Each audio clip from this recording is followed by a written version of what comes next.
All right, you guys, welcome to my office. This is where I do all the designs and all the emails and everything that it takes to, kind of manage a company like Symbiosis. This used to be a wood shop, and I finished it out with scrap wood and insulated it, and yeah, this is where I do it. So I've got some questions that you guys asked us about, and I just am gonna take some time to go through them. I'm gonna read them and I'm gonna answer them. So here we go. First question is from Michael Whitmire. He says, what kind of education does someone need to work in the land regeneration field? What educational path got each of you to where you are? Thanks again. That's a great question, Michael, and my answer is complicated, but for me, I actually had zero education in this stuff. I just loved nature when I was a kid. I got into permaculture after having like a quarter life crisis and just decided that that was my life obsession now. And so I immediately started working on farms and ranches and at a nursery that was a permaculture nursery, and just everything that I possibly could that was like permaculture adjacent. And so I did about 6 years of intense self-study where I worked and learned everything that I could and learned it hands-on in a practical way. And then I got the opportunity to start Symbiosis, and at that point it was just me and a Honda Fit. I didn't even have a truck, and it was just one client in Austin at a time, working on a design for them, and then doing whatever installation work on that I could. And then slowly but surely I started bringing on more people to help me, and it all just kind of snowballed from there. A lot of the people that currently work for Symbiosis do actually have some sort of more formal education in these things, but we've got such a diverse group of people because also a lot of us have had a previous career that wasn't our right livelihood, and so we decided to take the experience from that career and try to apply it to this line of work. So we've got people that used to be in, they have a degree in law, and so they used to work in an attorney's office, and we've got people that used to work in the field of archaeology, home inspector, people that have been carpenters for 10 years, people that have worked on farms, and just all sorts of stuff. And it's really cool because every person that we hire, we try to add more capability, and we try to add new skills that don't already exist in our team, and then we try to leverage those skills towards land regeneration. Next question, how do you make EM1 and the other thing you have mixed for the land? And this is from Kristen, I'm not sure I'm going to pronounce this right, but Crasbass. No, that's definitely not right. Anyway, from Kristen C. How do you make EM1 and the other things you have mixed for the land with ratios of the products you blend together? My 28 acres is all clay but filled with beautiful trees. I have no idea where to begin and would love your help. All right, so EM1, well, the cool thing about EM1 is that you can make more of it very easily, and they actually sell through Terraganics. And we don't do this very often, but we do have a link that we can get you a discount code for Terraganics. You can buy a kit that's basically EM1 and molasses, and you put it in a 5-gallon bucket with a sealing lid, and you just add those in the right ratios, and they'll have instructions on that. I don't know if off the top of my head. And you let it sit long enough, and because it's an anaerobic set of microbes, that will create more EM1. So as long as you have molasses and you have some EM1 to start with, you can make more of it very inexpensively. It just takes time. And then for the other stuff, it's honestly very complicated, and I don't know off the top of my head all the ratios to make our custom biofertilizer, and we're still kind of tweaking it and changing it, but it's sort of a proprietary blend at this point. Chris could rattle off some of the ingredients, but we're not giving out the exact ratios because we've worked very hard on making that specific product, and we're still getting the data and the research on it to actually learn more about it. So we're kind of just keeping that one close to the chest for the time being. For your clay soils and your land, I would say that just adding EM1 to it and adding molasses to it, you really can't go wrong. You can't do too much. Well, I'm sure you could, but I don't think that you will if you just have a backpack sprayer and it's 28 acres and you go out there and you spray stuff. One of the keys to spraying organics is you want to do it, I like to do it in the evening, partly because I'm not a morning person, but because it gives more time for the microbes to get into the soil and to get into the stomata of the plants. So the little openings on the underside of the leaves of the plants are only opening in dusk and close to the morning or on a cloudy, rainy day. And part of doing a foliar spray is that those microbes and those nutrients and ingredients can actually enter in through the plant's leaves, through the stomata when they're open. A lot of those microbes are going to die if they're not in the right environment, and so they actually need to get down into the soil as quickly as possible or into the plant as quickly as possible. So I feel like if you do it at night, there's less sun, there's less UV, there's less heat, and there's typically more moisture, and so that way the microbes have a chance to do their thing before they get killed by that big change in the environment. Yeah, hopefully that helps. All right, so those were from our Patreon subscribers. Thank you guys so much. YouTube.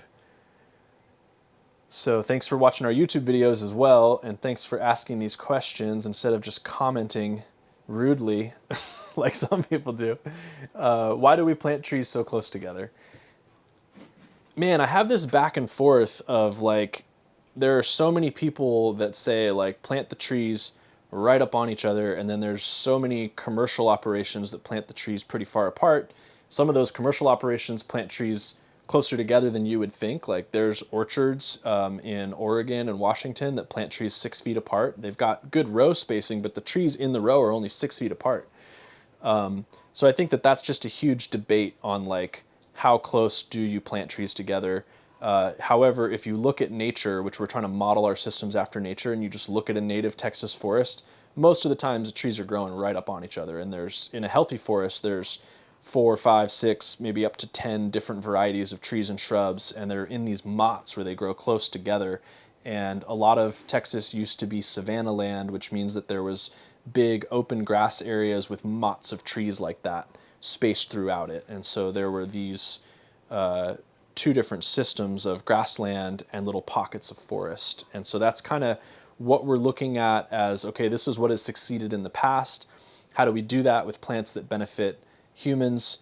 And we're also studying syntropic agriculture, syntropic forestry, agroforestry rather, and in that system you also plant very densely and then prune things out over time to grow the organic matter that you're going to use to improve the soil on site, so you don't have to import anything. And so that's also one of the reasons why you see us planting stuff close together sometimes. Hope that helps. Next one, where do you purchase larger quantities of basalt from? What source other than General Quarry located in Austin? So there's 2 different mines we get it from. The one that I know of off the top of my head is in Knippa, Texas. Knippa, I believe. And so, yeah, if you look up the basalt mine in Knippa, Texas, you should be able to find it. Interestingly, mines and quarries don't seem to care about having an internet presence. They don't have very good websites. They're not easy to find. So sometimes the best way to find bulk materials like that is actually to talk to a trucker, because the truckers tend to know where to get the materials that they haul. Beyond that, next question is, where can I find Mexican sycamore in central eastern Texas? Online source?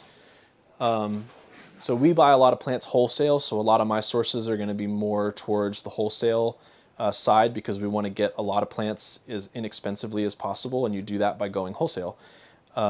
Mexican sycamore is a pretty common plant. You should be able to find in almost any nursery that you're looking at that isn't like a big box store nursery. You might even find them there. So I don't think it'll be too hard if you go out there to like the smaller mom and pop nurseries and you look for a Mexican sycamore tree in your area. You should be able to find one. If you want to order one online, you could check Bob Wells Nursery. They're more focused on fruit trees. We'll talk more about them later in the video. If you want to order a lot of them, you could go to Rennerwood and order saplings, but you have to order a tray of like 72 of them. So that's Rennerwood, R-E-N-N-E-R wood. Can you talk about behind the scenes and the decision-making process in layout and choosing species and varieties?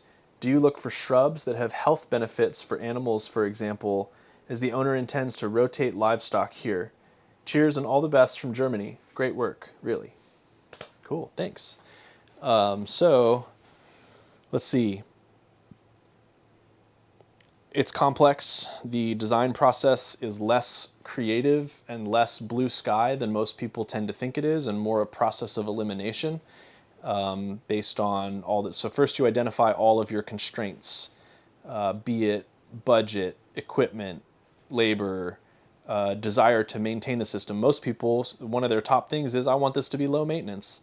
And so that changes a lot of what the design is going to look like.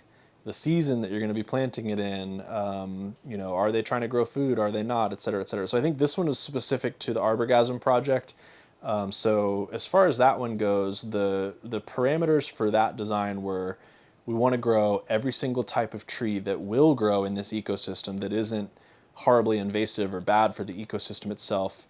We want to prioritize things that are either beneficial to livestock or to humans so that we can produce food from those things, and things that will help to improve the soil. And so those were some of the parameters. Obviously, it has to be able to survive the heat and the cold that we get in Texas, and we have to be able to get it. So like people can say like, oh, why didn't you plant this? Why didn't you plant that? And it's like, oh, well, we probably thought about it and we just couldn't get it from the nursery at the time that we were actually buying trees. Because that's one thing, you can make the most perfect plant list and then you can go to the nursery and the nursery doesn't have it because they're out of stock at that time, and you can search everywhere and not find it. So sometimes it's just about availability. All right, next question. How do you balance and manage the concepts and ideas you have with the client's wants, needs, and also apprehensions? For example, a lot of people don't like prickly pear, mesquite, or juniper, but they're all important to our region.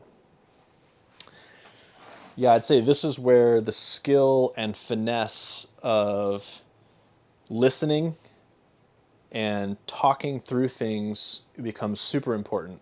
And like, we're here to advocate for the ecosystem, we're here to advocate for the client's budget, we're here to advocate for what we think are good ideas, but ultimately we are in service to the client and to the land. And so if we come in and we just say like, well, here's what we want to do and here's why it's good for the ecosystem, and we're not listening to the client, they're not going to hire us to do the job and nothing's going to happen.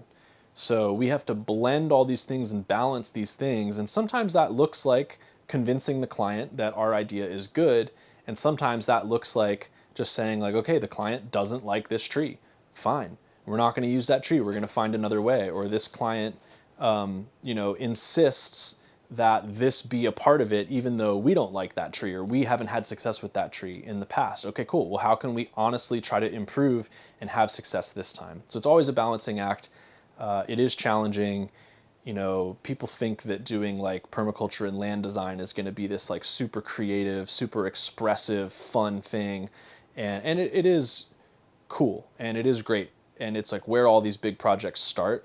But I think you'd find it's a lot more like negotiating a really challenging, tricky puzzle with multiple people and decision makers than it is getting to create this ideal system that exists in our mind. And then everything that you draw and put on the map and everything that you discuss with the client, then you have to run it through a whole budget spreadsheet thing and figure out exactly how you're going to build it, and even where you're going to get all the supplies and what kind of equipment you're going to use and who's going to run the equipment.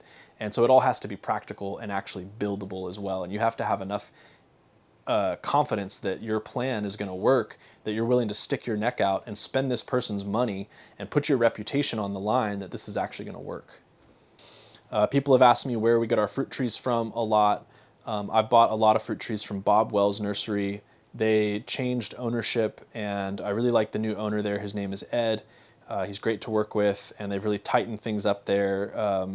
And I do think that their selection of varieties is really good, and I've been very happy with their service. Sometimes if we just need a few trees or there's something that Bob Wells doesn't carry, we have our own nursery as well.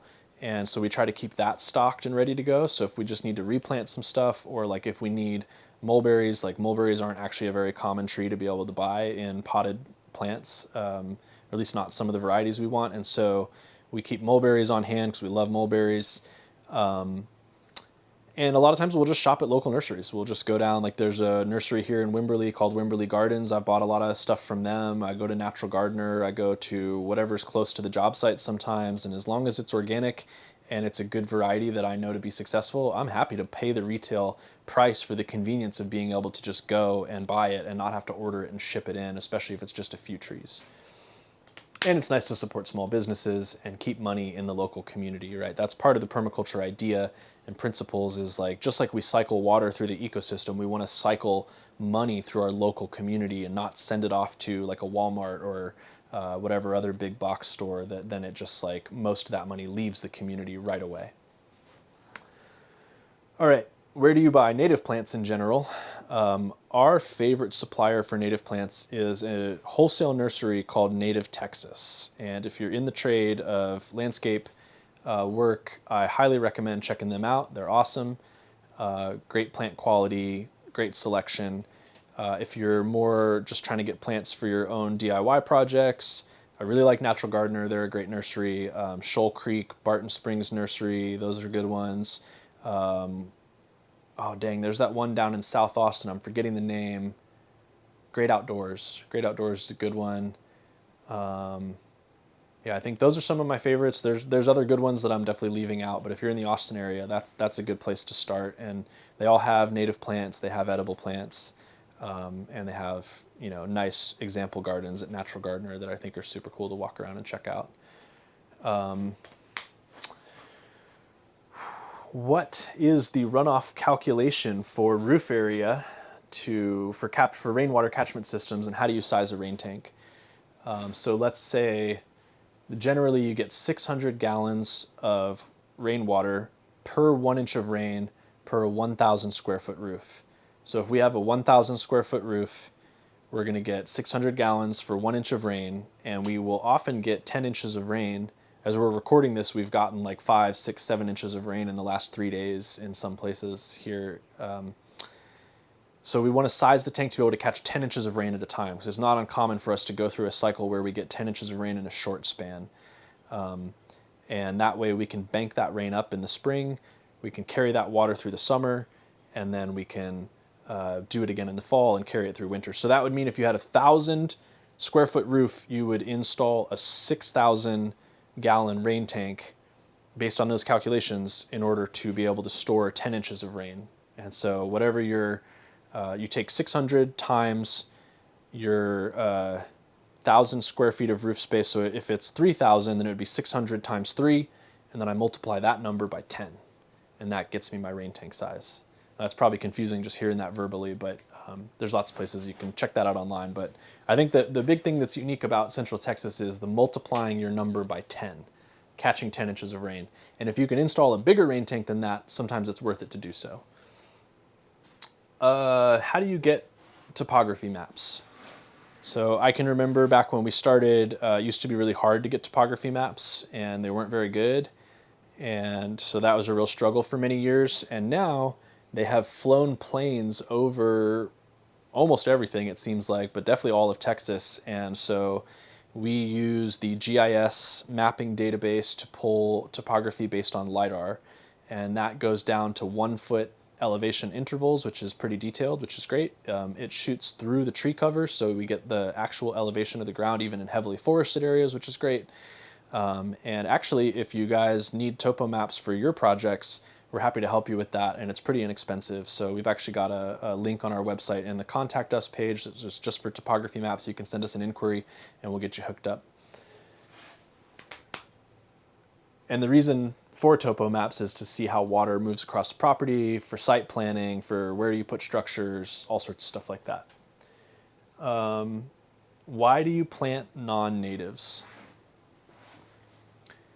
So without going into too much of a rabbit hole, I'll just say that all of the fruit and veg that we eat is to some extent, not all of it, but 90% of it is non-native or has been highly cultivated over many thousands of years to be in its current form and to produce the kinds of foods that we're used to eating. So right there, if we're trying to grow any kind of food, we're venturing into non-native plant territory. Beyond that, a lot of non-native plants have other benefits, and they're not going to naturalize or become invasive into the ecosystem, so it's pretty safe to work with those plants. We do try to avoid the exotic invasives. There's a list of like 10 plants that I really would never ever plant. One of them is Nandina, another one is ligustrum, Chinese tallow, Chinaberry. There's some others as well that are just like too aggressive. Wouldn't plant it. They tend, elephant ear would be another one. Yeah, there's some plants that once they naturalize and they escape, they just tend to take over whole areas and outcompete Now, a little bit, I will say that I think given enough time, that plant is either, that exotic invasive is either going to get integrated into the ecosystem, it's going to find a niche and a role in the ecosystem, or it's going to take over a big area, it's going to be a monoculture, and then there's going to be some sort of cataclysm that's going to cause that whole population to die off. And then those plants are basically going to be removed from the ecosystem. But how much harm and damage does it cause in the process, and how much time does that take to happen, right? So if we could just not plant some of these plants, that would be better in my book. We don't need more Nandina and Chinaberry in the ecosystem right now. Why don't you work with Sean Overton at Dustups? I think what Sean is doing is super cool. I like what he's doing, and I'm very much a learn through trial and error type of guy. So I appreciate the fact that he's like putting on blast his own learning experience and mistakes, and I love the fact that people are into it. For us, he's never asked for our advice is one reason. So like if he did, I'd be happy to give him some advice and talk to him about it and, congratulate him on the adventure that he's on. The other thing is that like we work in a, even less than a 2-hour radius around Austin, and he's like 10 hours out west. And so it'd be really hard for us to actually physically do anything for him. And I don't think he actually wants to hire us to do stuff for him like that. I think he wants to do it himself, which is awesome. But in general, I love what he's doing. I know one of the things very early in my permaculture journey that got me super stoked was Jeff Lawton's Greening the Desert. And so I think that there's a thread in humanity in general that we want to restore degraded land and take things that are as extreme as possible, like deserts, and bring them back into healthier, more vibrant, more productive ecosystems. And I think the fact that everyone is watching Sean try to do that and all the challenges involved in that is super cool, because we're all getting to learn from that process. So I think it's awesome. I really like what you're doing, Sean. And if there's some way that we could help you, I'm down. But at the same time, it seems like you're learning a lot. And yeah, good job. Why don't you just do land conservation? So there is this idea that if we just left it alone, nature would do its thing and everything would be fine. And I think there's some truth to that, honestly. And I think that we work alongside land conservation efforts, but what we're focused on is, all right, there's people living here, they're going to have an impact, or there's development happening here, there's going to be an impact. How do we make that impact actually a positive one? How do we help humans learn how to live with nature in such a way that the things that we do for our convenience and enjoyment and really honestly to enrich our lives are benefiting the ecosystem around us that we inhabit, that we're a part of, that we're interwoven with? So I think that there's definitely some validity to like, hey, let's conserve this land, let's make sure that no one ever develops this land, this is sensitive, this is ecologically important. I love that, that's good, but we can't do that everywhere. And so Symbiosis is here to fill the gaps of, all right, humans live here, humans are a part of nature. How do we remember how to live with nature in a way that's positive, and also do that in our modern context? That's really what we're here to address and what we're here to help people with. All right, y'all, thanks for watching. That's all we got this month. If you have more questions, you can leave them down below. We're going to do this once a month, and Patreon subscribers are going to get first priority on the questions that we answer. So we look forward to keeping in touch, and thanks again.